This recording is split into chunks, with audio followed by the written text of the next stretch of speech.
Good morning to everyone. SS ইনস্টিটিউটে সবাইকে স্বাগত জানাই। আজকে আমি একটা খুব ছোট ভিডিও নিয়ে এসেছি, পুরুষ মহিলা কনসেপ্টের ভিডিও।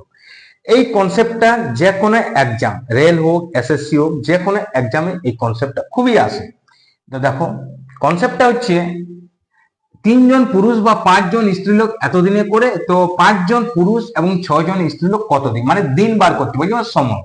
তো সময় বার করার নিয়মটা এখানে একটু লিখে রাখছি। টাইম সমান মোট ইট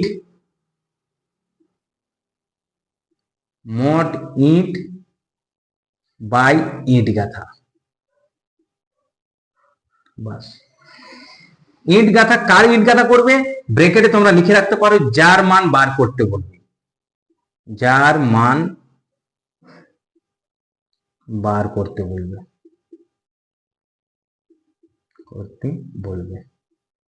এটা টাইম এন্ড ওয়ার্কের এটাই কনসেপ্ট, এইটাই ম্যান।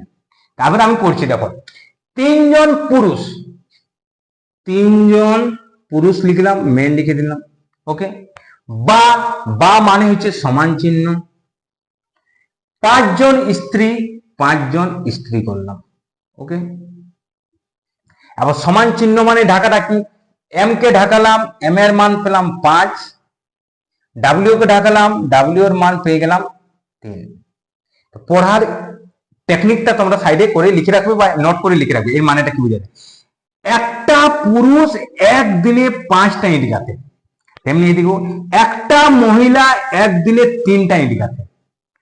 তো এরপরে বলি, মোট ইট সমান বার করে নিচ্ছি আমি। মোট ইট দেখো, যে কোনো তোমরা যটা বা থাকবে তোমার যে কোনো একটা করবে। আমি যদি পুরুষ তো করি পুরুষেরই করবো, মহিলা করলে মহিলা করবো, যে কোনো একটা করবে।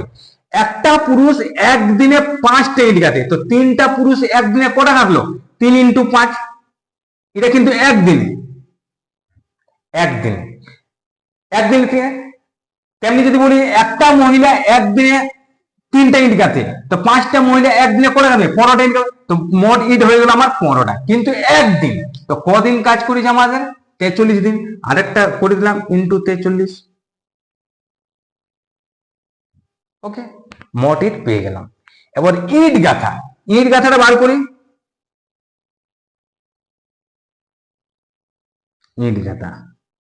ইট গাঁথাটা সামনে লেখা আছে যার মান বার করতে বলেছে। কার মান বার করতে বলেছে? 5জন পুরুষ। তো এখান থেকে একটা পুরুষ 5টা ইট গাঁথে, তো 5